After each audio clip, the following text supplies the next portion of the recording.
தனை வீடு சேர்க்கும் சைவ சித்தாந்தம். அன்பு வணக்கம் நண்பர்களே. இறை அருளால் கற்க கசடர அறக்கட்டளையின் முயற்சியில் நம் ஐயா கம்பவாரதி இலங்கை திரு ஜெயராஜ் அவர்கள் அருளும் சைவ சித்தாந்த தொடர் வகுப்புகள். முதல் பாடம் ஞான குருவான திருமணவாசகம் கடந்த தேவர் அருளிய உண்மை விளக்கம்.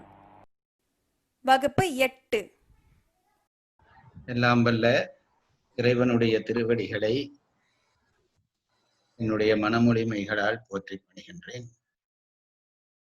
தத்துவ ஞானத்தை நமக்கு பெறத் தொடங்கி இருக்கிற மணவாசகம் கடந்த தேவர் திருவடிகளுக்கு எங்கள் எல்லோருடைய பணிவார்ந்த வணக்கங்கள். மணவாசகம் கடந்த தேவர் என்கின்ற ஒரு ஞானியை உருவாக்கிய மெய்கண்ட தேவரை போற்றி பணிகின்றோம். உண்மை விளக்கம் என்ற நூல் இப்பொழுது நாம் படித்துக் கொண்டிருக்கிற நூல். மணவாசகம் கடந்த தேவர் என்கின்ற நூலாசிரியர் இந்த நூலை இயற்றுகிறார். சைவ சித்தாந்த நூல்களிலே முதல் படிக்கத்தக்க நூலாக கருதப்படுகிற நூல் இந்த நூல்.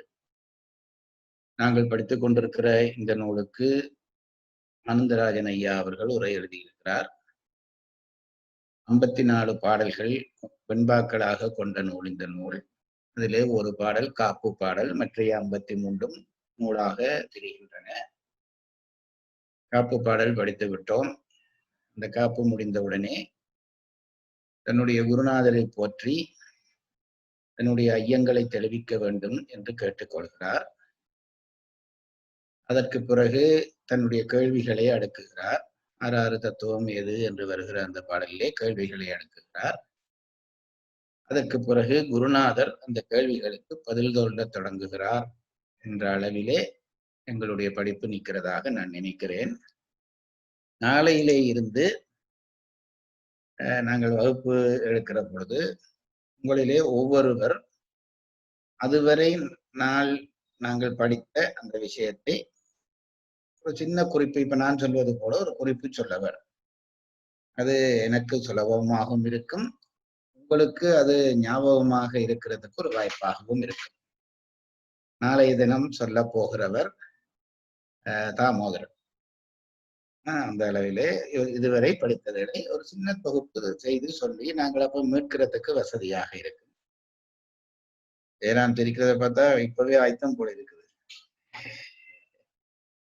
சரி, நாங்கள் விட்ட இடத்துல இருந்து தொடருவோம். நேற்று மாயை பற்றிய தத்துவங்கள் 6 தத்துவங்கள் ஏது என்ற கேள்விக்கு பதில் சொல்ல தொடங்குகிற பொழுது நூலாசிரியர், இந்த நூலுரையாசிரியர் அதற்கான ஒரு முன்னுரை போல சில விளக்கங்களை நமக்கு கொடுத்து முனைகிறார்.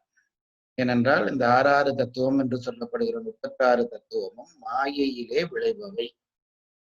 ஆகவே மாயை பற்றிய ஒரு தெளிவான அறிவோடு தத்துவங்களுக்குள்ளே நுழைவதுதான் நமக்கு சிறப்பு தரும் என்று மாயையை பற்றிய ஒரு ஆய்வு நேற்று மேலோட்டமாக தொடக்கத்திலே படித்தோம். இந்த உலகம் காரிய பொருள். காரிய பொருள் என்ன பொருளானால் அதற்கு 3 நிலை வேண்டும். ஒன்று நிமித்த காரணன் என்று ஒரு காரணன், துணை காரணம், முதல் காரணம் என்ற 3 காரணங்கள் இருக்க வேண்டும் என்றால் அது காரியப்படுத்தப்பட்டிருக்கிறது. எதை கொண்டு அந்த முதல் காரணம் என்பது அந்த காரியப்படுத்தப்பட்ட பொருளோடு என்றும் கலந்திருக்கிற பொருள் முதல் காரணம் என்று சொல்லப்படும். அதை முதல் காரணத்தை பொறுத்தளவிலே முதல் காரணத்தை காரிய பொருளிலிருந்து நீக்க முடியாது. ஆகவே அதைத்தான் முதல் காரணம் என்று சொல்லுகிறோம். அது காரியப்படுத்தப்படும் வரை துணை செய்து நிற்கிற காரியத்தை துணை காரணம் என்று சொல்லுகிறோம். பிறகு அந்த துணை செய்து அந்த காரியத்தை உருவாக்குகிற அந்த துணை காரணத்தையும் முதல் காரணத்தையும் இணைத்து இந்த காரியத்தை நிகழ்த்தி வைக்கிற ஒருவர் வேண்டும் என்றபடியால் அவரை நிமித்த காரணன் என்று சொல்லுகிறோம். இப்பொழுது உலகம் என்ற ஒன்று இருக்கிறது என்று நமக்கு பிரத்யட்சமாக தெரிகிறது. உலகம் என்பது நம்முடைய பூமி சூரியன் அல்ல, பிரபஞ்சத்தை சொல்லுகிறது. அப்படி ஒன்று இருக்கிறது நமக்கு தெரிகிறது. ஆகவே கேள்வி எழுகிறது, இது காரிய பொருள் என்று பலவாக பிரிந்து கிடக்கிறபடியால் காரிய பொருள்.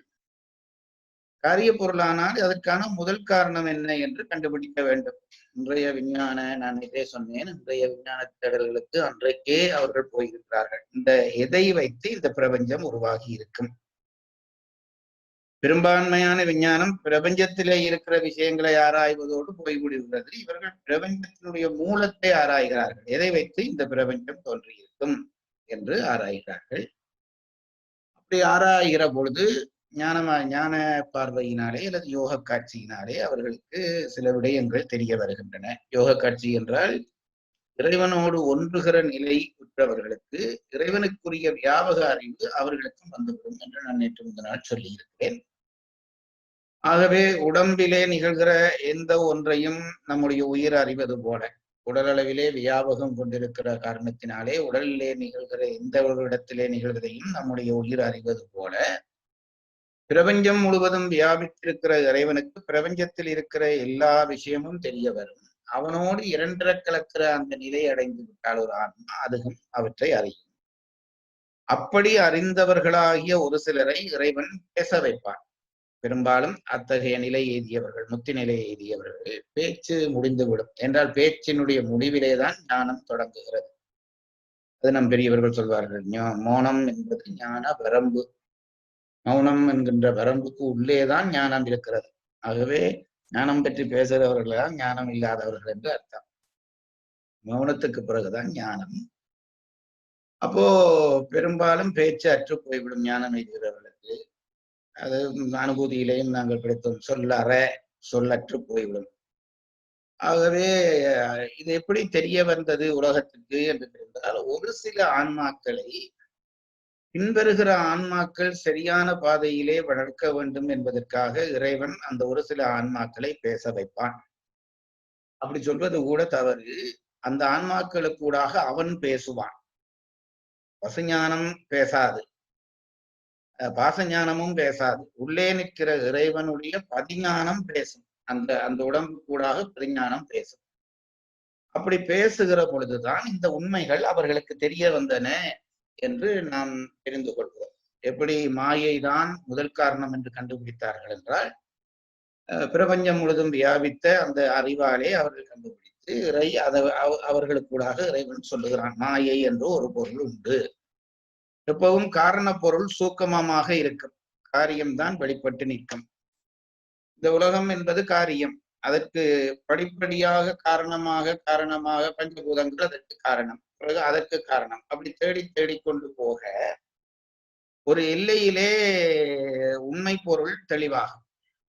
அதுதான் அது மாயை என்று தெரிந்து கொள்வோம். பிறகு மாயைக்கு மேலே போக போக போக அப்படி படிப்படியாக போக 36 தத்துவம் கடக்கிற எல்லையிலே தான் நமக்கு இறைவன் என்ற அந்த உணர்வு வருகிறது. ஆறாரையும் நீத்து அதன் மேன்னிலையை பெறா அடியேன் என்று அருணகிரிநாதர் அனுபூதியிலே சொல்லுகிறார். அந்த வாய்ப்பு எனக்கு கிடைக்காமல் போய்விட்டது என்கிறார். 6 தத்துவத்தையும் கடந்துதான் ஆண்டவன் நிற்கிறார். நாங்கள் இதுவரையும் கும்பிட்டு கொண்டிருக்கிற கடவுள் எல்லாம் 6 தத்துவத்துக்கு உட்பட்டவர்கள். நாத தத்துவத்துக்கு மேலே இருக்கிற கடவுள் தான் உண்மை கடவுள். உண்மை கடவுள் என்றால் மற்றதெல்லாம் பொய்க்கடவுள் என்றல்ல, அது நம்முடைய சிந்திக்கு அப்பால் சுரூப நிலை கடவுள் என்று சொல்லுவோம். அந்த கடவுள் என்று ஒருவன் இருக்கிறான். அப்போ ஆரம்ப நிலையிலே மாயையினாலே ஆக்கப்பட்ட இந்த உலகம் மாயைதான் முதல் காரணம் என்கின்ற தெளிவு முதலிலே பிறக்கிறது.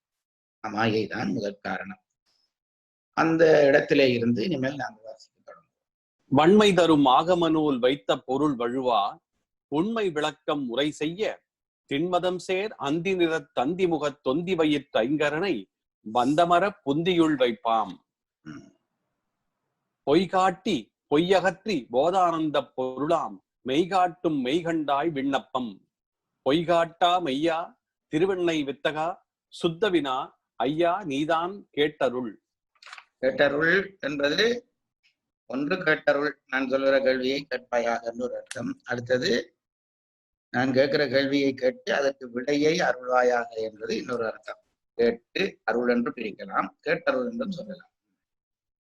6 தத்துவம் ஏது ஆணவம் ஏது அன்றேதான் மாறா வினையேது மத்திவத்தின் வேறாக நானேது நீ ஏது நாதன் நடம் அஞ்செடுத்து தானேது தேசிகனே சாற்று.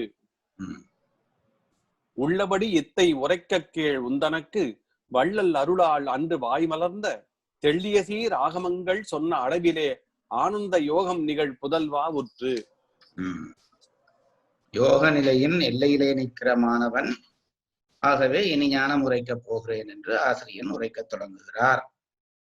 இந்த இடத்திலேதான் உரையாசிரியர் குறுக்கிடுகிறார். இந்த பாடல் முடிந்து அடுத்த பாடலுக்கு இடையிலே அல்லது இந்த பாடலுடைய விளக்கத்துக்கு இடையிலே குறுக்கிட்டு மாயை பற்றிய தெளிவை நமக்கு உண்டாகிறார். நேற்று வாசித்த போதி சின்ன போதி என்றால் அதை வாசித்துக் கொண்டே கூட போகலாம். சரி. மாயையின் நுண்மையும் விரிவும். மாயை எப்படி இருக்கும்? அது கண்ணுக்கு புலப்படாத நுண்மை உடைய அருவப் பொருளாகும். பின்வருமாறு சொன்னால் அதன் நுண்ணிலை ஒருவாறு விளங்கும். மாயையிலிருந்துதான் எல்லா காரிய பொருள்களும் தோன்றுகின்றன. காரியம் காரணத்தை விட பருமையாக இருக்கும். பருமை தூலம் எனப்படும்.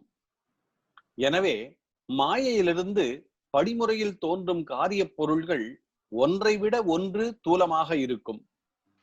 இறுதியில் தோன்றும் காரியங்கள் அதை மறுதலையாக சொன்னால், மாயையிலிருந்து தோன்றுகிற பொருட்கள் ஒன்றை விட ஒன்று தூளமாக இருக்கும். தூளமாக பொருளிலிருந்து ஆராய ஆராய உடகு போகிற பொருட்கள் சூக்குமமாகி கொண்டு போகும். அதை நாம் கம்பன் பாடுவான் சுந்தரகாண்டத்து கடவுள் வாழ்த்து பாடல். அலங்களில் தோன்றும் பொய்மை அறவென பூதம் ஐந்தின் விளங்கிய விகாரப்பாட்டின் வேறுபாடு உற்ற வீக்கம். அதாவது ஒரு மாலை பொழுதிலே நடக்கிற ஒருவனுக்கு ஒரு வீதியிலே ஒரு மாலை கிடக்கிறது. அது இருளும் ஒளியுமான நேரம் என்றபடியால் அந்த மாலை பாம்பு போல தெரிகிறது. அலங்கள் என்றால் மாலை, அதிலே அலங்களில் தோன்றும் பொய்மை அரவு. இப்ப பாம்பை கண்ட உடனே பயப்படுகிறான். பயந்து நடுங்கி தூர தள்ளி போகிறான். சிறிது வெளிச்சம் உண்டாக்கி கொண்டு பார்க்க தெரிகிறது அது பாம்பல்ல மாலைதான் என்று தெரிகிறது. இப்பொழுது பாம்பல்ல மாலைதான் என்று தெரிந்து கொண்டேன் என்று அவன் சந்தோஷப்படுகிறான். உண்மையிலே அது மாலையா என்று கேட்டால் மாலையும் இல்லை, அது பூக்களினுடைய ஒரு தொகுப்பு. அப்போ அது தெரிந்த பிறகு ஓஹோ நான் அதை மாலை என்று நினைத்தது தவறு என்று நினைக்கிறோம். பிறகு பூக்கள் என்றால் என்ன என்று கேட்டால் அது பஞ்சபூதங்களினுடைய தொகுப்பு. அப்ப பூக்கள் என்பதும் பிழை, பஞ்சபூதங்களின் தொகுப்பு என்பதுதான் சரி என்று விளக்கம் அடைகிறோம். பிறகு பஞ்சபூதங்கள் எப்படி தொகுக்கப்படும் என்று கேட்டால் அதற்கு ஒரு ஒழுங்கு இருக்கிறது. நிலம் நீரிலே ஒடுங்கி, நீர் நெருப்பில் முதல் நிலம் என்று கண்ணுக்கு தெரிகிறபடியால் நிலத்தன்மையை உணர்வோம். பிறகு அது நீரிலே ஒடுங்கும், நீர்த்தன்மையை உணர்வோம். பிறகு அது நெருப்பிலே ஒடுங்கும், அக்கினித்தன்மையை உணர்வோம். பிறகு காற்றிலே ஒடுங்கும், காற்றை உணர்வோம். பிறகு ஆகாயத்திலே ஒடுங்கும். அப்போ கடைசியிலே இப்படியே சுருக்கி சுருக்கி கொண்டு ஆகாயந்தான் பூதம் என்று நினைப்போம்.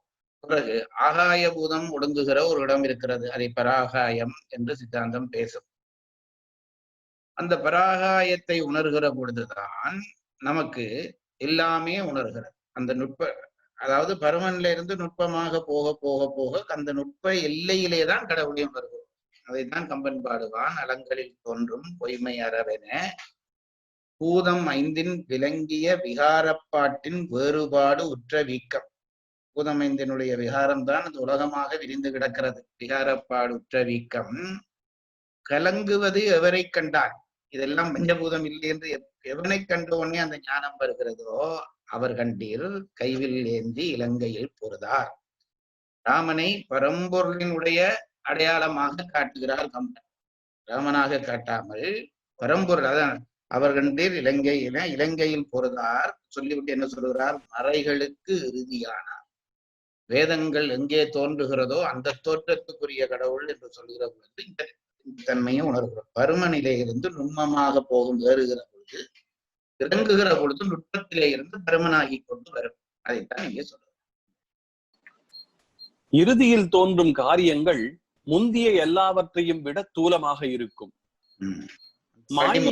படிமுறையிலே ஒன்றிலிருந்து ஒன்றிலிருந்து தோன்றுகிறது கணிக்கிற பொழுது கடைசியாக தோன்றுகிறது மற்ற எல்லாவற்றையும் விட பிரம்மனாக இருக்கும். மாயையிலிருந்து இறுதியாக தோன்றுகின்ற தூலமான காரியங்களில் ஒன்றாக இருப்பது ஆகாயம். முன்னே தோன்றிய காரியங்களை பார்க்க தூலமான அந்த ஆகாயமே நமக்கு புலப்படாத அருவமாக இருக்கிறதே. அவ்வாறாயின் அதற்கு முன்னே தோன்றிய காரியங்கள் அதைவிட எவ்வளவு நுண்ணியதாக இருக்கும். ம்.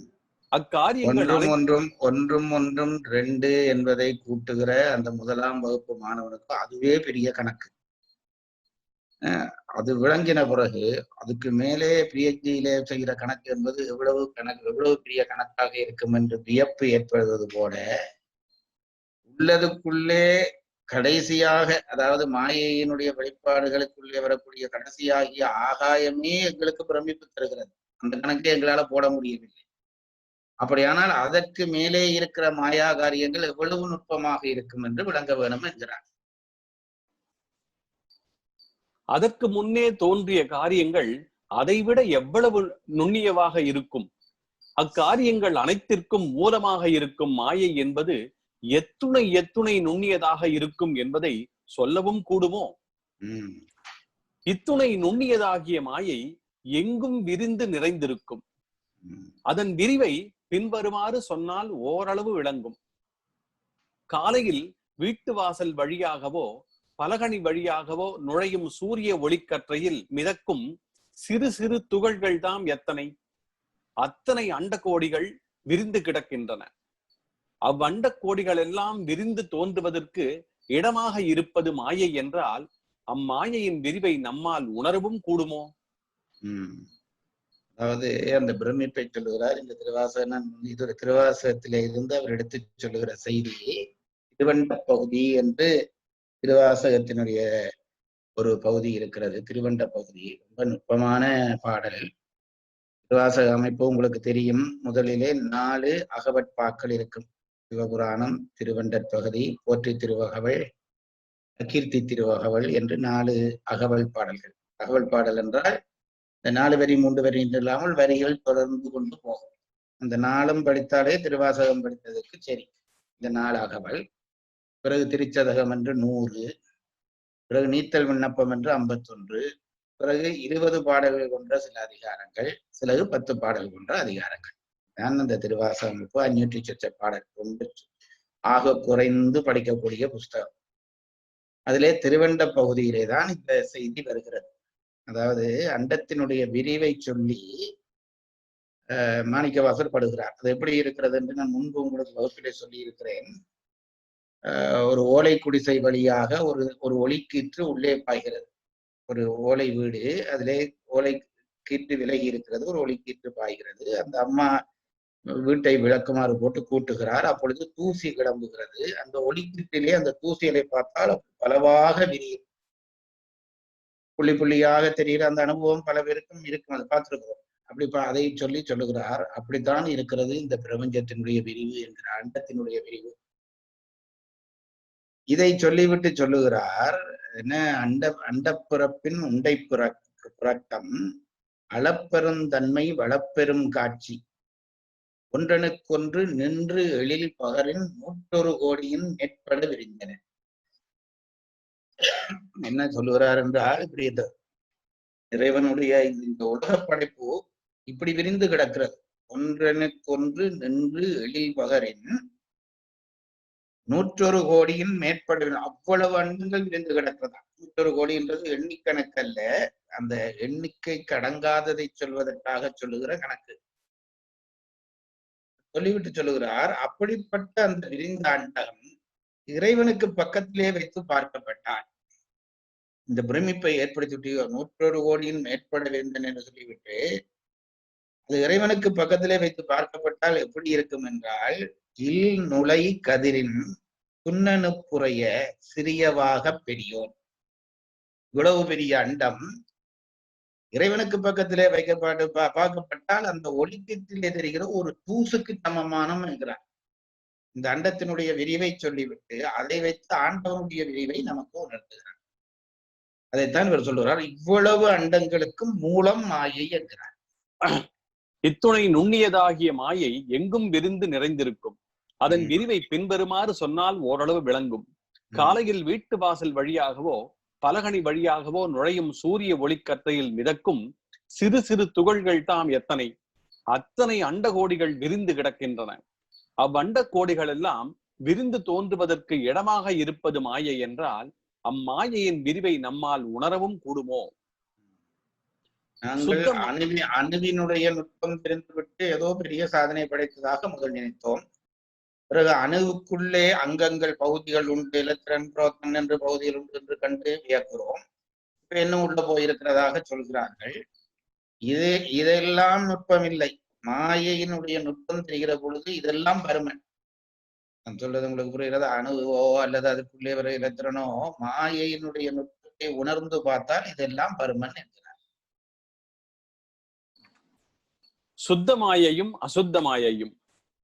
இத்தகைய மாயை சுத்தமாய் உள்ள பகுதி என்றும் அசுத்தமாய் உள்ள பகுதி என்றும் இரு பகுதியாய் நிற்கும். சுத்த பகுதி என்பது ஆணவ மலத்தோடு கலவாதது, அசுத்த பகுதி ஆணவ மலத்தோடு கலந்தது. எனவே மாயை ஒன்றே இங்கனம் சுத்தமும் அசுத்தமும் பற்றி சுத்த பகுதி சுத்த மாயை எனவும் அசுத்த பகுதி அசுத்த மாயை எனவும் இரண்டாக வைத்து கூறப்படும். குன்றிமணி ஒன்றே சிவந்ததும் கரியதும் ஆகிய இரு பகுதிப்பட்டதாய் விளங்குதலை இதற்கு ஓமை கூறுவர். இன்னொரு ஓமையும் கூறலாம். பூமியை சூழ்ந்து காற்று மண்டலம் உள்ளது. காற்று மண்டலத்தின் மேற்பகுதி மாசு கலவாமல் தூயதாய் விளங்குவது.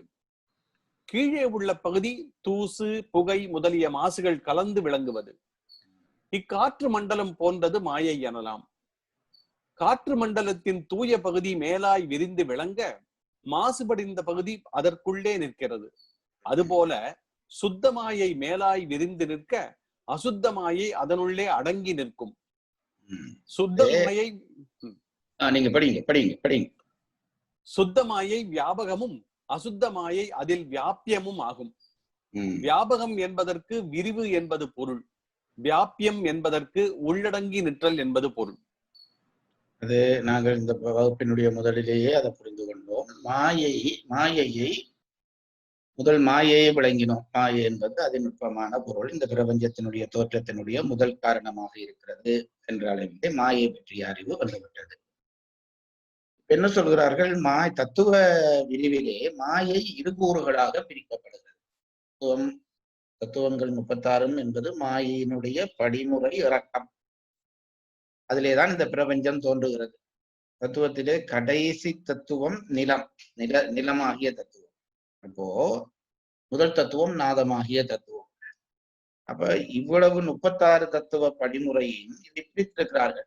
எப்படி நாதத்திலே இருந்து படிப்படியாக இறங்கி நிலம் வரையும் வருகிறது என்று தத்துவங்களை பிரித்திருக்கிறார்கள். எல்லா இந்த மேலே இருக்கக்கூடிய தத்துவங்கள் என்பவை கொஞ்சம் உயர்நிலைப்பட்ட தத்துவங்கள். அதை நாங்கள் படித்தும் இருக்கிறோம், படிக்கவும் போகிறோம். இறைவனுடைய செயல்பாடாக இருக்கக்கூடிய தத்துவங்கள் எல்லாம் மேல்நிலையிலே இருக்கின்றன. கீழே ரொம்ப தாழ்ந்த நம்முடைய ஆத்ம தத்துவம் என்று சொல்கிற 24 தத்துவங்களும் கீழே இருக்க போகிறது. கேள்வி வரும் என்னவென்றால், எல்லாமே ஒரே மாயினாலே உருவாக்கப்படுகிறதா? உருவாக்கப்பட்டால் எல்லாம் கிட்டத்தட்ட ஒரு தரத்திலே அல்லவா இருக்க வேண்டும். மேலே கொஞ்சம் உயர்ந்தவை இருக்கிறதே, கீழே தாழ்ந்தவை இருக்கிறதே என்றால் அதற்கு பதில் என்ன சொல்கிறார்கள் என்றால், இல்லை, 2 விதமான மாயையில இருந்துதான் தத்துவங்கள் உருவாக்கப்படுகின்றன. அதை சில பேர் 3ஆக பிரிப்பார். சுத்தம், அசுத்தம், சுத்தாசுத்தம் என்று பிரிப்பார்கள். சுத்த மாயை, அடுத்தது சுத்தாசுத்த மாயை, பிறகு அசுத்த மாயை என்று மாயையை பிரிக்கிற முறை உண்டு. அப்போ இந்த மாயை 3 விதமான மாயை. சில தத்துவங்கள் சுத்த மாயையிலிருந்து தோன்றுகிறது, சில தத்துவங்கள் அசுத்த மாயையிலிருந்து தோன்றுகிறது. நாங்கள் இந்த நூலாசிரியரின் வழி படிப்போம். கேள்வி எழும்புகிறது என்றால், அப்படியானால் மாயை 2ஆ? சுத்தமாயை என்று சொல்கிறீர்கள், அசுத்தமாயை என்று சொல்கிறீர்கள், மாயை 2ஆ என்று கேள்வி வரும். மாயை 2ஆக இருந்தால் உள்பொருள் நாங்கள் 3ஆக இந்த மலத்தை பிரிக்கிற பொழுது ஆணவங்கன்மம் மாயை என்று பிரிக்காமல் இன்னும் கூட வேண்டி வரும். ஆகவே அப்படி பிரிப்பு இல்லை. ஆகவே மாயை 2ஆக இருக்க வாய்ப்பில்லை. ஆனால் இங்கே சொல்லுகிறீர்களே சுத்தமாய் அசுத்தமாய் என்று சொல்ல, அதற்குத்தான் அவர்கள் தகுந்த மேற்கோள் காட்டுகிறார்கள், உதாரணம் காட்டுகிறார்கள். குண்டுமணி நாங்களுக்கு தெரியும். குண்டுமணி என்பது ஒன்றுதான். அதனுடைய மேல் பகுதி கருப்பாகவும் கீழ்ப்பகுதி சிவப்பாகவும் இருக்கு. ஆனால் குன்றுமணி என்பது ஒன்றுதான். 2 நிறம் இருக்கிறது என்பதற்காக அது வேறு இது வேறு குண்டுமணியிலே பாகம் பிரிக்க முடியாது. ஒரே குன்றுமணியிலே மேல் பகுதி சிவப்பு, கீழ்மணி இருக்கும். அதற்கு இந்த நூலாசிரியர் இன்னொரு உவமை சொல்லுகிறார். வெளிமண்டத்திலே கீழே அழுக்கிருக்கிறது, மேலே தெளிவிருக்கிறது என்று சொல்லுகிறார். நாங்கள் கொஞ்சம் கொஞ்சமாக நிலையும் அசுத்தமாக்கி விடுவோம்.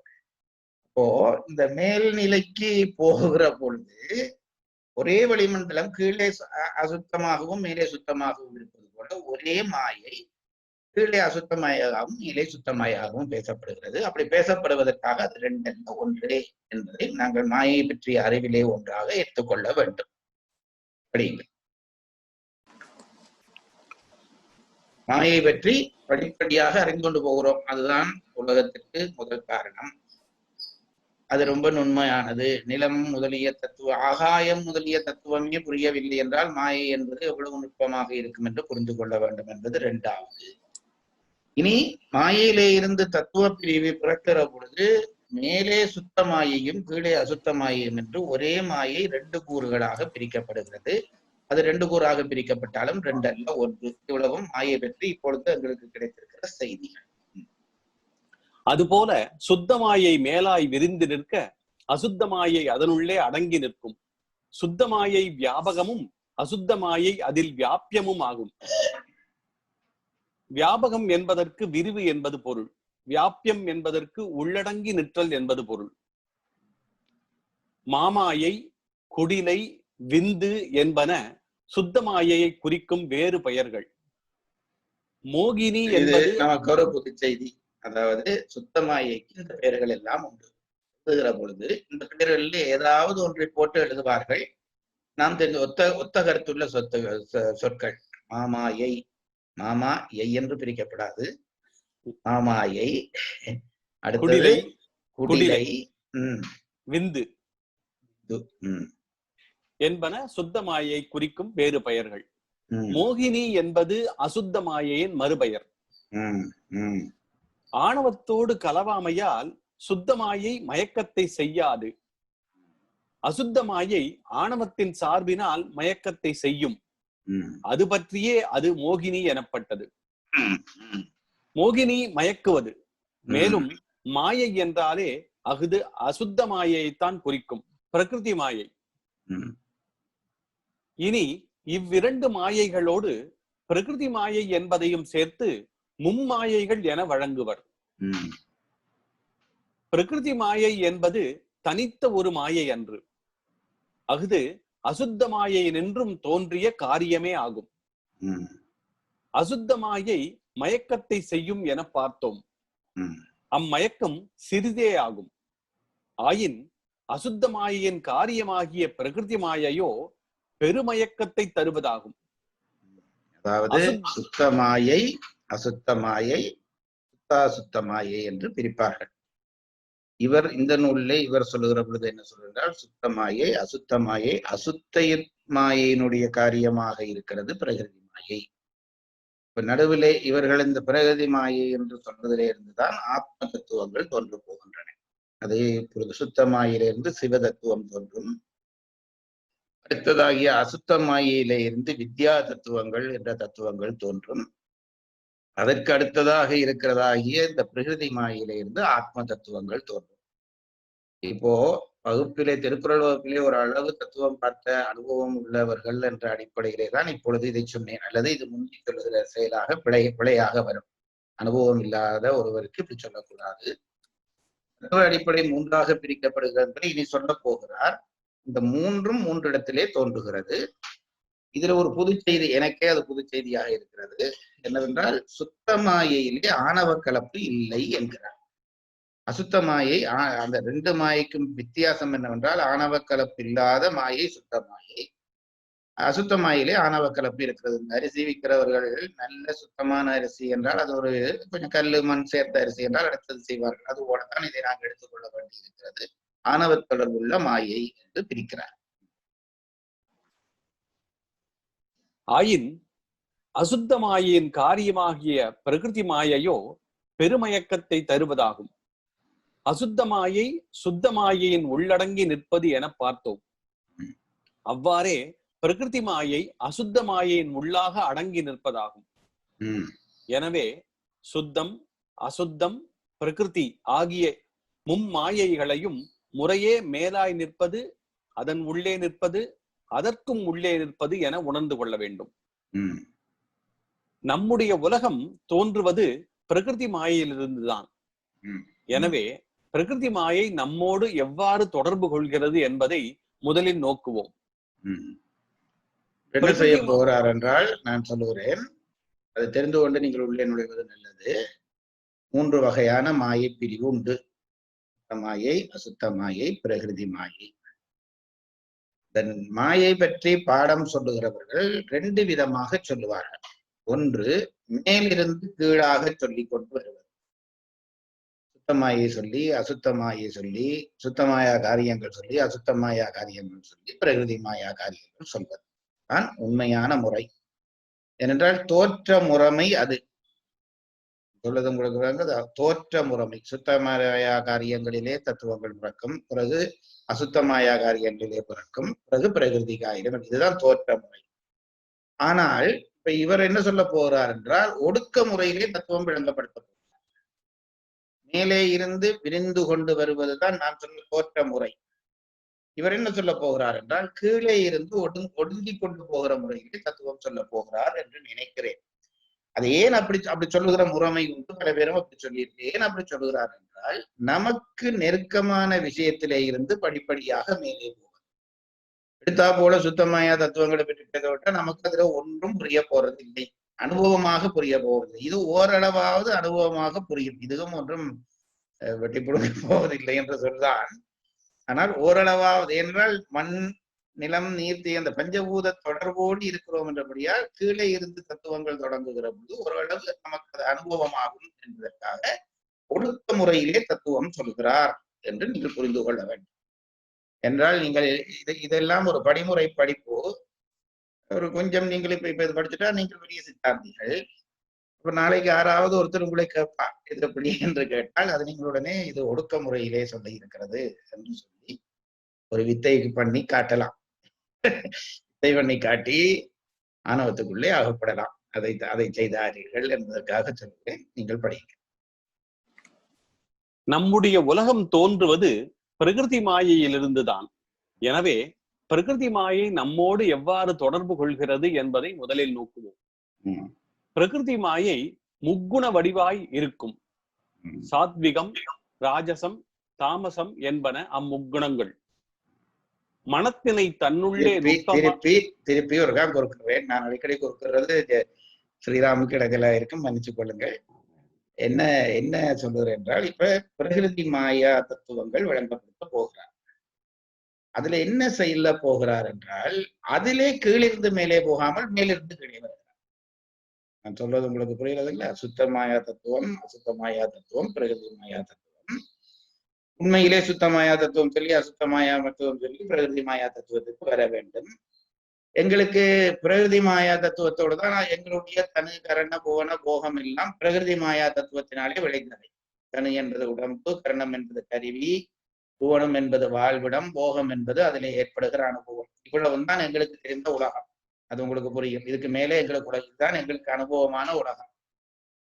இந்த உலகத்தை சொல்ல வேண்டும் என்று கீழே இருந்து தொடங்கியவர் இதை இனி நிலத்திலே இருந்து தொடங்கினால் புரியாது என்பதற்காக அதற்குள்ளே முதல் நிலையிலே இருந்து சொல்ல போகிறார். அதுக்குள்ளே 24 தத்துவங்கள் வரப்போகிறது. இந்த அசுத்த பிரகிருதி மாய்க்குள்ள 24 தத்துவங்கள் வரப்போகிறது. கடைசி தத்துவமாக இருக்க போறது நிலம். முதல் தத்துவமாக இருக்க போகிறது குணம். ஆகவே முதல்ல கீழே கொண்டு வந்துவிட்டு கீழே வந்த பிறகு மேலே இருந்து சொல்ல தொடங்குகிறார் என்பதை புரிந்து கொள்ளுங்கள். பிரகிருதி மாயை முக்குண வடிவாய் இருக்கும். சாத்விகம், ராஜசம், தாமசம் என்பன அம்முக்குணங்கள். மனத்தினை தன்னுள்ளே நுட்பமாய் அடக்கி நிற்கும் அரும்பு நிலை போல பிரகிருதி மாயை அம்முக்குணங்களையும் சூக்ஷ்மமாய் உள்ளடக்கி நிற்கும். எனவே முக்குணங்களும் வெளிப்படாது சூக்ஷ்மமாய் அடங்கி நிற்கும் நிலையே பிரகிருதி மாயை எனலாம். பிரகிருதி மாயை விளக்கம் பண்ணுகிறார். இப்போ முக்குணங்கள் எல்லாம் நீங்கள் அதுல எல்லாம் பிஎச்டி பண்ணினவர்கள், கேட்டால் அவருடைய கடகட என்று சொல்வீர்கள். திருக்குறள் தந்த ஞானம். ஆகவே முக்குணங்கள் தெரியும். இந்த முக்குணங்கள் எங்கே நிற்கிறது என்றால் பிரகிருதி மாயிலே நிற்கிறது. ஆனால் அதுல அப்ப பிரகிருதி மாயையும் முக்குணங்களும் ஒன்றா என்றால் இல்லை. பிரகிருதி மாயைக்குள்ளே முக்குணங்கள் எப்படி இருக்கிறது என்றால் மிக சூக்குமமாக கலந்து கொண்டு இருக்கிறது. அதுக்கு அவர்கள் சொல்லுகிற உதாரணம், ஒரு மலர் மொட்டுக்குள்ளே வாசனை எங்கே இருக்கிறது என்று தெரியாது, ஆனால் உள்ளே இருக்கிறது. அது தகுந்த காலம் வருகிற பொழுது விரியும். அது போலத்தான் இந்த பிரகிருதி மாயைக்குள்ளே இந்த என்ன சொல்ல வந்தேன், பிரகிருதி மாயைக்குள்ளே முக்குணங்களும் அடங்கி கிடக்கும். முக்குணங்களும் அடங்கி கிடக்கின்றன. அது ரொம்ப நுட்பமானது. அதுக்கு அவர்கள் சொல்வார்கள், சில பேர் உவமை சொல்வார்கள். மயில் முட்டை என்பதை உதாரணமாக கொள்வார்கள். முதல் நிலையிலே, அதாவது பிரகிருதி மாயை என்ற நிலையிலே முக்குணம் எப்படி இருக்கும் என்றால், மயில் முட்டைக்குள்ளே மயிலுடைய நிறங்கள் ஒன்றும் தோற்றாது, ஆனால் அந்த முட்டையில இருந்துதான் அதெல்லாம் தோன்றும். ஆகவே அந்த முதல் நிலை போல இந்த பிரகிருதி மாயைதான் முக்குணங்களுக்கும் அடிப்படையாக முக்குணங்களையும் சூக்குமமாக உட்கொண்டு நிற்கிற முதல் நிலை என்று சொல்லுகிறார். இந்த இந்த இடத்திலே பிரகிருதி மாயை தத்துவமாக கொள்வார்கள், அல்லது குண தத்துவம் என்று குண தத்துவமாக கொள்வார்கள். மனத்தினை தன்னுள்ளே நுட்பமாய் அடக்கி நிற்கும் அரும்பு நிலை போல பிரகிருதி மாயை அம்முக்குணங்களையும் சூக்குமமாய் உள்ளடக்கி நிற்கும். எனவே முக்குணங்களும் வெளிப்படாது சூக்குமமாய் அடங்கி நிற்கும் நிலையே பிரகிருதி மாயை எனலாம். பிரகிருதி என்ற சொல்லுக்கு காரணம் என்பது பொருள். மேற்கூறிய முக்குணங்களுக்கு காரணமாதல் பற்றி பிரகிருதி எனப்பட்டது. தமிழில் அது மூலப்பகுதி எனப்படும். எது பிரகிருதி? பிரகிருதி மாயைக்கு மூலப்பகுதி. திருக்குறள் பிரைமர் உரை எழுதுகிற பொழுது மூலப்பகுதியானது என்று எழுதினது உங்களுக்கு ஞாபகத்துக்கு வரும். ஞான்றும் தாகாமல் கற்பதுவே கல்வி. பிரகிருதி மாயையிலிருந்து தோன்றும் ஆன்ம தத்துவங்கள் 24, அந்த கரணங்கள் 4. இத்தகைய பிரகிருதியினின்றும் உயிருக்கு உதவுவனவாகிய அகக்கருவிகள் முதலில் தோன்றும். அகக்கருவிகளை அந்த தெளிவாக்கிக் கொள்ளுங்கள். பிரகிருதி மாயை தான் இவற்றை எல்லாவற்றுக்கும் மூலம். அதிலே இருந்து 24 தத்துவங்கள் தோன்ற போறது என்று சொல்லிவிட்டு திடீரென்று அந்த கரணங்கள் 4 என்று சொல்லுகிறார் என்றால் அந்த 24 தொடக்கம் சொல்லுகிறார், கடைசி சொல்லவில்லை. அந்த கரணங்கள் 4. இந்த வகுப்புக்காரர்களுக்கு, இந்த தமிழ் படிக்கிறவனுக்கு வெண்பா புலி என்று ஒரு வெண்பாவே இருக்கிறது. புலவருக்கு வெண்பா புலி. வெண்பா எழுதுவது போல கஷ்டமான வேலை ஒரு புலவனுக்கு இல்லை. அதுபோல தத்துவம் படிக்கிறவர்களுக்கு, தத்துவ ஞானம் தரவர்களுக்கு இந்த தத்துவம் விளங்குவதுதான் புரி. இது விளங்கிவிட்டால் பிறகு சைவ சித்தாந்தம் முழுவதும் விளங்கினதுக்கு சரி. கொஞ்சம் புத்தியை உட்செலுத்தி வாங்கி கொள்ள வேண்டும். உங்களுக்கு ஒரு முன்னறிவு இருக்கிறபடியால் அதிலே அதிகம் பிரச்சனை இருக்காது என்று நினைக்கிறேன். ஓரளவு தத்துவத்தை அங்கே திருக்குறளிலே சுவையொடு ஊரோசை நாற்றம் என்ற 5 நீங்கள் கொஞ்சம் விளங்கினபடியால் ஒரு முன்னறிவு இருக்கிறது. அது இல்லாமல் உள்ளே குறைந்தால் இவ்வளவு நீளமாக வகுப்பெடுக்கப்படாது. ஒரு 2 விஷயம் சொல்லினோட நிப்பாட்டி போகலாம். அவர்கள் அப்படி எங்களை நினைத்து கொண்டுதான் இந்த படிப்படியாக கொண்டு போகிறார்கள். முதல் 3 நிலை, பிறகு கடைசி நிலைக்கு வந்து கடைசி நிலையினுடைய முதல் நிலையிலே இருந்து சொல்ல தொடங்கி 24 தத்துவங்கள் இருக்கிறது. 24 தத்துவங்களிலே முதல் 4 தத்துவங்களும் அந்த கரணங்கள். அதுல இருந்து வாசி. இத்தகைய பிரகிருதியினின்றும் உயிருக்கு உதவுவனவாகிய அகக்கருவிகள் முதலில் தோன்றும். அகக்கருவிகளை அந்த கரணங்கள் என்பர். சித்தம், புத்தி, அகங்காரம், மனம் என்னும் 4மே அகக்கருவிகள். அவை தோன்றும் முறையை பார்ப்போம். இதுல ஒரு விஷயம் சொல்லிட்டு விடுகிறேன், நீங்கள் கவனித்துக் கொள்ள வேண்டியது. இந்த சித்தம், புத்தி, அகங்காரம், மனம், இந்த 4 தத்துவக்காரர்கள் தத்துவம் பார்க்கிற பொழுது சில இடங்களிலே மாறுபாடாக சொல்லுவார்கள். குணதத்துவம் என்ற ஒன்று சொன்னால் சித்தத்தை விட்டு விடுவார்கள். தத்துவம் இந்த 24 தத்துவம் பார்க்கிற பொழுது சில பேர் குணதத்துவம் சொன்னால் சித்தம் இருக்காது, பிறகு மனம், புத்தி, அகங்காரம் தான் இருக்கும். சித்தத்தை தான் அவர்கள் உண்மையிலே அடிப்படை அந்த கரணங்களிலே அடிப்படையானதாக எடுக்கிறார்கள். ஆகவே குணதத்துவம் சொன்னால் இதை சொல்ல மாட்டார்கள். இதிலே 1, 2 விடுபட்டு 24 சேரும். அதிலே நாம் குழப்பமுற தேவையில்லை. ஒன்றுக்குள்ளே அடங்கி இருக்கிறது என்று நாம் விளங்கிக் கொள்ள வேண்டும். இப்போ இவர் சொல்லுகிற முறைப்படி பார்த்தால் முதலிலே 4 தத்துவம், அது 4ஐயும் சொல்லுகிறார். சித்தம், புத்தி, சித்தம், புத்தி, அகங்காரம், மனம். இதை நாடை பற்றி அவர் சொல்லுகிற பொழுதே விளங்கும். சித்தம் முக்குணங்களும் வெளிப்படாத காரண நிலையில் நின்ற பிரகிருதி பின்பு அக்குணங்கள் வெளிப்பட்டு தம்முள் சமமாய் நிற்கும் நிலையினதாய் ஆகும். அந்நிலையில் அது ஒரு தரம் விளங்குங்க. பிரகிருதியிலே முக்குணங்களும் மயில் முட்டையிலே இருக்கிறது போல கலந்து வெளிப்படாமல் இருந்தது. அதற்கு பிறகு சித்தத்திலே அது வெளிப்படுகிறது. ஆனால் வேறுபட்டு தெரியாமல் சமப்பட்டு நிற்கும். அதை ரொம்ப நுட்பமாக புரிந்து கொள்ள வேண்டும். வேறுபட்டு தெரிவது வேறு, சமப்பட்டு தெரிவது வேறு. உள்ளே நிற்கும், சித்தத்துக்குள்ளே முக்குணமும் நிற்கும். ஆனால் தாமசம் இது, ராஜசம் இது என்று தெரியாமல் எல்லாம் கலந்த நிலையிலே இருக்கும். இதுதான் சித்தம் என்று சொல்லுகிறோம். இதிலே இருந்துதான் மற்றவை எல்லாம் பிறக்கப் போகிறது. படியுங்கள்.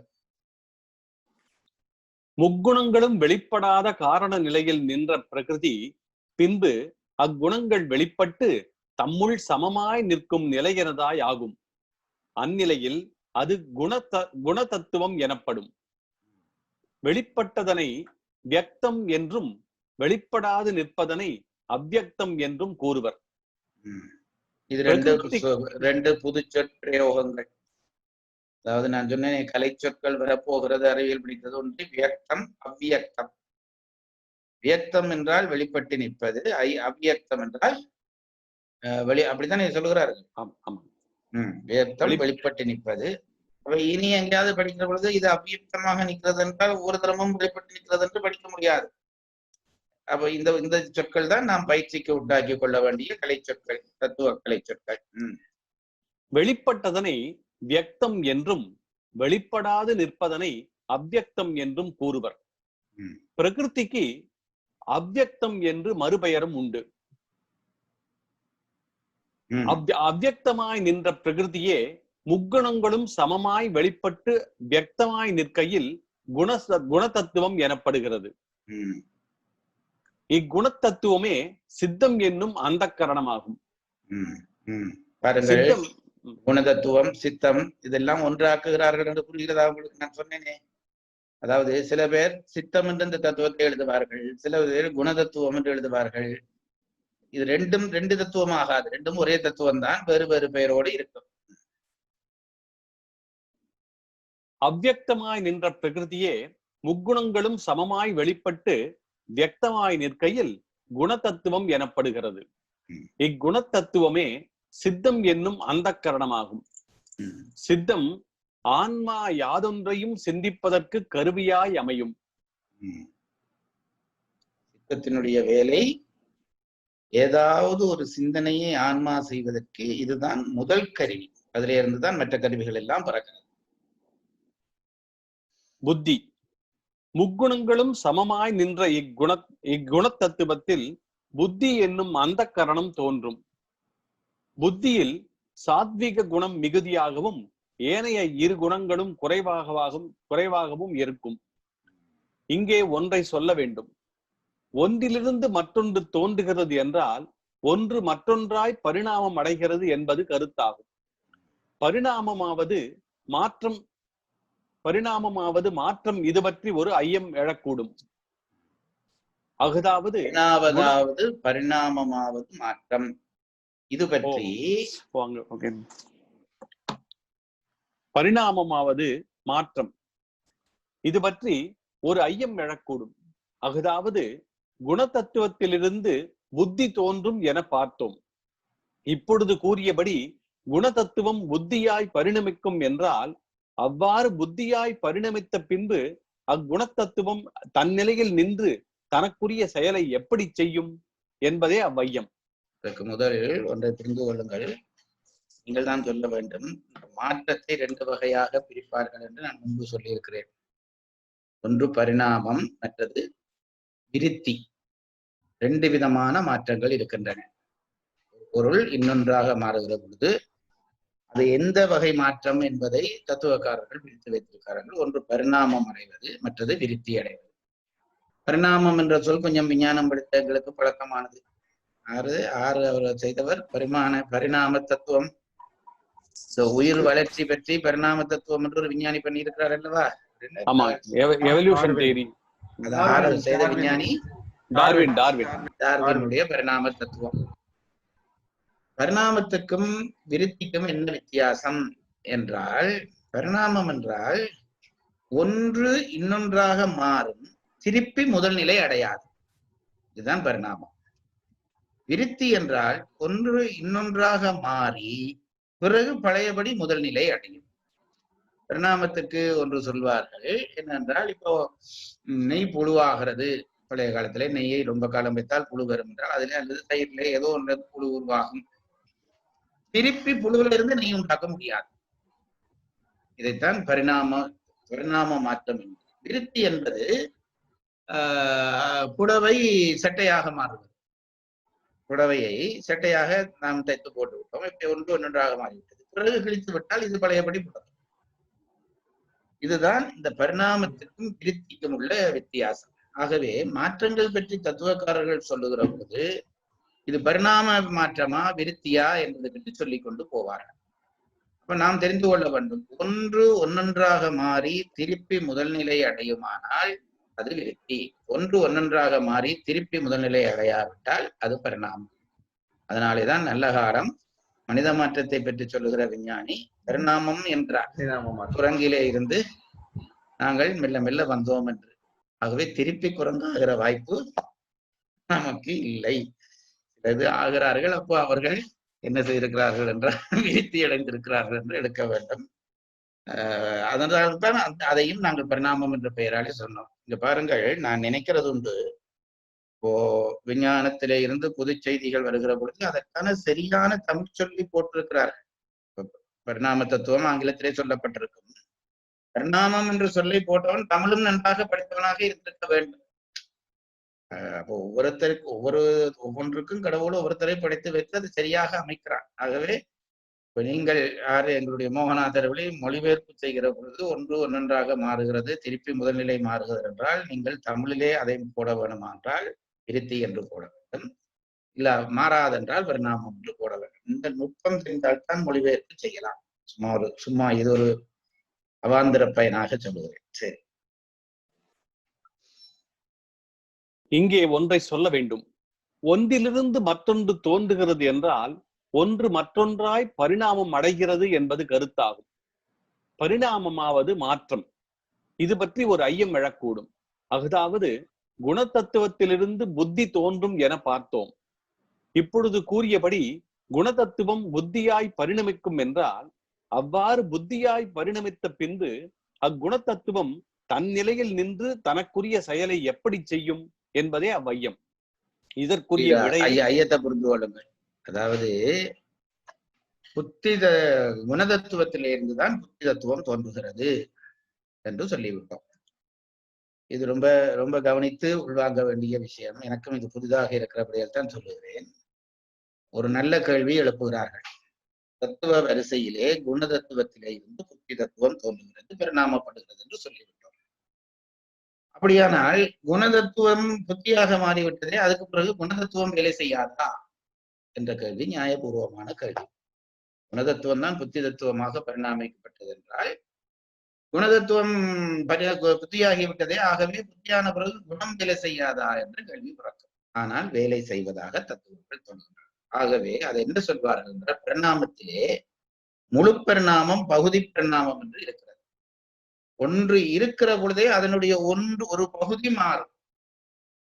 அதை சொல்லுவார் நினைக்கிறேன். பகுதியாக பரிணாமப்படுவது, ஒன்னொன்று முற்றுமுழுதாக பரிணாமப்பட்டு விடுவது. இங்கே குணதத்துவம் பரிணாமப்பட்ட பிறகு குணதத்துவம் இல்லையா என்றால் இருக்கிறது. எப்படி இருக்கிறது என்றால் அது முழுமையாக பரிணாமப்படவில்லை, பகுதியாக பரிணாமப்பட்டது என்று நாம் அதுக்கு விளக்கம் கொள்ள வேண்டும். படியுங்கள். இது கொஞ்சம் விளக்கம் சொன்னா, குரங்குல இருந்து மனுஷன் வந்தா குரங்கு இருக்கு, மனுஷன் இருக்கும். குரங்குல இருந்து மனுஷன் வந்துதான் இப்ப நம்ம பரிமாணமானதா சொல்றோம். குரங்கு இருக்கு, மனுஷனும் இருக்கும். அது இதுக்கு சரியான உதாரணமா இருக்கும் இல்லையா? சரி, அதான் சரி. ஆனால் இந்த விஞ்ஞானம் சொல்லுகிறதாகிய பரிணாமத்தை பற்றி விஞ்ஞானிகளுக்கே இப்போ ஐயப்பாடு. அது முழு விஞ்ஞானிகளும் அதை ஏற்றுக்கொள்ளவில்லை என்கிறார்கள். ஏனென்றால் அதை எப்படி ஏற்றுக்கொள்ளவில்லை, பகுதி பரிணாமமாக இருந்தாலும் குரங்கிலே இருந்து மனிதன் வந்தது உண்மை என்றால் வேறு வேறு மனிதர்களும் குரங்கிலே இருந்து அப்பப்போ தோன்ற வேண்டும். எங்களுக்கு தெரிந்து தோன்றிய காலத்திலே மனிதன் வந்த பிறகு குரங்கிலே இருந்து மனிதன் வந்ததாக இல்லை என்றபடியால் இவர் சொல்லுகிற பரிணாமத்தை ஏற்றுக்கொள்ள முடியாது என்று அவருடைய மாணவர்களாக இருந்த விஞ்ஞானிகளே சொன்னதாக எழுதியிருக்கிறார்கள். இது உபரி செய்தி. ஆனால் நீங்கள் சொன்னது சரி, ஒரு பகுதி இருக்க ஒரு பகுதி ரெண்டும் இருக்கிறது என்பதற்கு இதுதான் விளக்கம். பரிணாமத்தில் 2 வகை உண்டு. பால் முழுவதும் திரிந்து தயிராகி விடுகிறது. இம்மாற்றம் முழு பரிணாமம் எனப்படும். வெண்ணெயை சில நாள் வைத்திருந்தால் அதன் ஒரு பகுதியில் புழு தோன்றும். ஒரு பகுதி புழுவாக மாறுவதால் இம்மாற்றம் ஏகதேச பரிணாமம் எனப்படும். ஏகதேசம் என்ற சொல் திருக்குறளிலே பல தரம் படித்திருக்கிறோம். ஏகதேசம் என்றால் ஒரு பகுதி. ஏகதேசம் என்பது ஒரு மொத்தத்தினுடைய ஒரு பகுதியை ஏகதேசம் என்று சொல்வது. ஒரு பகுதி புழுவாக மாறுவதால் இம்மாற்றம் ஏகதேச பரிணாமம் எனப்படும். பிரகிருதியிலிருந்து காரியங்கள் தோன்றுவது பால் தயிராவது போல முழு பரிணாமம் அன்று. வெண்ணையில் புழு தோன்றுவது போல ஏகதேச பரிணாமமே. ஆகையால் ஒரு தத்துவம் தனது ஒரு பகுதியில் வேறொரு தத்துவமாய் பரிணமிக்கும். அவ்வாறு பரிணமித்த பின்பும் பரிணமியாது நின்ற பகுதி முன்னை தத்துவமாகவே நின்று தனக்குரிய செயலை செய்யும். அம்முறையில் குணதத்துவம் தனது ஒரு பகுதியில் புத்தியாய் பரிணமித்த பின்பும் தனது நிலையில் நின்று தனக்குரிய செயலை செய்வதற்கு தடை இல்லை. இருந்து ஒரு பிள்ளை தோன்றுகிறான். அவன் அப்பாவினுடைய பரிணாமம் தான். பிள்ளை தோன்றிய பிறகு பிள்ளையும் தன்னுடைய வேலையை செய்வான், அப்பாவும் தன்னுடைய வேலையை செய்வான். இதை சும்மா ஒரு விளக்கத்துக்காக சொல்லுகிறேன். அதுவும் நடந்து கொண்டிருக்கும். தோன்றியது புதிதாக வேலைகளையும் செய்து கொண்டிருக்கும். அம்முறையில் குணதத்துவம் தனது ஒரு பகுதியில் புத்தியாய் பரிணமித்த பின்பும் தனது நிலையில் நின்று தனக்குரிய செயலை செய்வதற்கு தடையில்லை. இது இனிவரும் பிற தத்துவங்களுக்கும் பொருந்தும். முக்குணங்களும் அறவே தோன்றாத நிலையை பார்த்தோம். அதுவே பிரகிருதி. முக்குணங்களும் சமமாய் தோன்றிய நிலையை பார்த்தோம். அதுவே குணதத்துவம். அதன்பின் முக்குணங்களுள் சாத்விகம் மிகுந்தும் ஏனையவை குறைந்தும் உள்ள நிலையை பார்த்தோம். அதுவே புத்தி தத்துவம். அதையும் ஒரு தரம் விளங்கிக் கொள்ளுங்கள். புத்தி தத்துவம் என்றால் என்ன என்றால், முதல் குணதத்துவத்திலே 3ம் சமப்பட்டு நின்றன முக்குணங்களும். இப்போ புத்தி சாத்வீகம் உயர்ந்து மற்ற 2ம் தாழ்ந்திருக்கிற நிலையை புத்தி தத்துவம் இருக்கிறார். முக்குணங்களுள் சாத்வீகம் மிகுந்தும் ஏனையவை குறைந்தும் உள்ள நிலையை பார்த்தோம். அதுவே புத்தி தத்துவம். இனிவரும் காரியங்களில் எல்லாம் இது போல ஒவ்வொரு குணம் மிகுந்திருக்கும், ஏனையவை குறைந்திருக்கும் என்பதை நினைவிற்கொள்ள வேண்டும். இக்குணங்களுள் சாத்விக குணம் பிரகாசம், மென்மை, அமைதி முதலிய இயல்புகளை தோற்றுவிக்கும். அதாவது நல்லியல்புகள் எல்லாவற்றுக்கும் காரணமாக இருக்கும். ராஜச குணம் வன்மை, செயல் ஊக்கம், கொடுமை முதலிய இயல்புகளை தோற்றுவிக்கும். அதாவது செயல்திறனுக்கு காரணமாக இருக்கும். தாமச குணம் மந்தம், மூடம், மோகம் முதலிய இயல்புகளை விளைவிக்கும். மயக்கத்துக்கு காரணமாக இருக்கும். சாத்விக குணம் இன்பத்திற்கும், ராஜச குணம் துன்பத்திற்கும், தாமத குணம் மயக்கத்திற்கும் ஏதுவாகும். குணதத்துவத்தில் புத்தி தோன்றும் சொல்லப்படுவதாகிய இன்பம் தூய இன்பம். ஏனென்றால் இன்பமே மயக்கம் என்ற ஒரு செய்தி நமக்கு இருக்கிறது அல்லவா? ஆகவே இங்கே அந்த பொதுப்பட பிரிவை பிரிக்கிறார்கள். அது சாத்வீகம் என்றபடியால் அது நன்மைக்கு காரணமாகபடியால் இன்பம் என்றும், அடுத்தது ராஜச குணம் செயல், ராஜச குணம் துன்பத்திற்கும், தாமத குணம் மயக்கத்திற்கும். குணதத்துவத்தில் புத்தி தோன்றும் என அறிந்தோம். அந்த கரணமே ஆன்மா யாதொன்றையும் இஃது இன்னது என்று நிச்சயம் செய்வதற்கு கருவியாகும். சரி சரி. அதாவது புத்தி தத்துவத்தினுடைய வேலை என்னவென்றால், ஆன்மா நாங்க முதல் படித்தோம், புத்தி தத்துவத்துக்கு முதல் குணதத்துவம் படித்தோம். இப்ப கொஞ்ச நேரத்துக்கு முதல் படித்தீர்கள். அதாவது சிந்திக்க செய்வது. அதுதான் எல்லா விஷயத்தையும் சிந்திக்க செய்யும். புத்தி தத்துவம் என்னவென்றால் இது இன்னது என்று நிச்சயிக்கிறது புத்தி தத்துவத்தினுடைய வேலை. இஃது இன்னது என்று நிச்சயம் செய்வதற்கு கருவியாகும். இக்கருவி நிச்சயத்தல் ஆகிய அறிவு தொழிலை செய்வதற்கு ஏற்றவாறு பிரகாசமான சாத்விக குணம் மிக்குடையதாயிருத்தல் நோக்குதற்குரியது.